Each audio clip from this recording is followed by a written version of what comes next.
Rachel does science, this time with science. What's new in my world? Well, not much.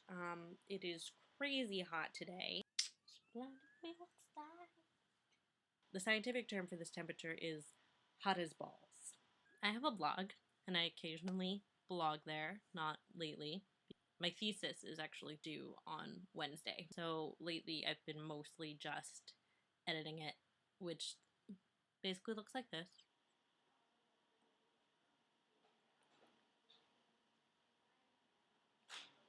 So anyway, when I do blog, I sometimes blog about things that I like cephalopods. So the class cephalopod includes octopi or octopuses, depending on who you ask. It also includes cuttlefish, which I like very much. I actually prefer them to octopi because octopi have these really big squishy heads that look kind of like, I know, this is really scientific stuff right here. It's very technical, so try to follow along if you can.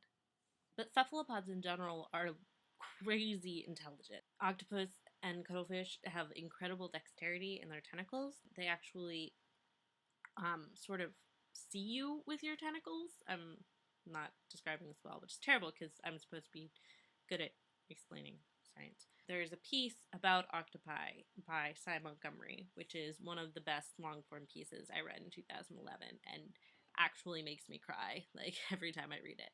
So you can go read that for some more information about the intelligence of the class in general, specifically octopus. Cuttlefish in particular are pretty cool. They're distinguishable from other cephalopods by their cuttlebone, which you often see being chewed on by parrots because they're these awesome calcium things. Crystallized calcium carbonate. So when a cuttlebone is inside of a cuttlefish, as opposed to being in a parrot's cage, it is controlling the buoyancy of a cuttlefish. Also, the part of the cuttlefish's anatomy that controls gas flow, making it float or is called a siphuncle, which is definitely the best word you heard today, unless it's not. Cuttlefish have 3 hearts, the better to love you with. 2 of the hearts pump blue-green blood to the gills, and 1 last heart covers the whole rest of the body, and their blood uses hemocyanin instead of hemoglobin to carry oxygen, which is copper versus iron, so that's why they have blue blood. Also, the hearts have to pump faster than human hearts to get oxygen around because hemocyanin isn't as efficient as hemoglobin at carrying oxygen through the blood. Cephalopods have the most advanced eyes of any kind of invertebrate. It's a camera-type eye wherein the image is projected by a lens onto a retina, which is the same kind of eye we do, but it evolved independently. A lot of times when species have a similar kind of eye, for example, like us and other primates, it's because of a similar path of evolution. But cephalopods have the same type of eye, but it's evolved in a totally different way. The cephalopod eye has an ancestor, and the human eye has an ancestor, and they both found the same point because it works so well, which is, evolutionary science at its best. This is called convergent evolution.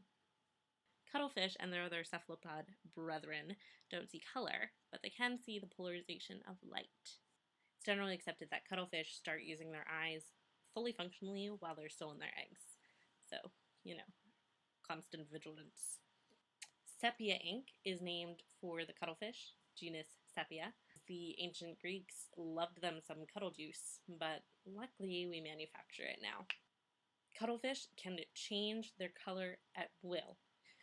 Link to a video to communicate with each other and to hide themselves from predator detection, and it gets pretty crazy. Basically, cuttlefish are really adorable. I actually really want to pet cuttlefish, but the thing is that while they're really easy to come by in the UK, like apparently fishermen just catch them all the time, and they're like, oh, a cuttlefish. In the US, they're not native, so you would have to get one sent, and they don't travel well, as you might imagine. Also, it just seems kind of cruel to me to have a live cuttlefish shipped to my home. Also, they only have a lifespan of a couple years. I feel like I would just love it so much, and then it would die, and it would be terrible. So it's probably for the best that I just, enjoy them at aquariums and stuff, and, watch videos of them on the internet. So what's your favorite kind of animal? Is it weird, like cuttlefish? Is it really boring? Like cats? Please don't tell me your favorite animal is a cat. That just tells me that you haven't encountered that many animals before. I mean, I love cats. I have like 3 right now. I've had like 5 at a time before. I am actually in training to be a crazy cat lady. True story. I'm gonna die alone.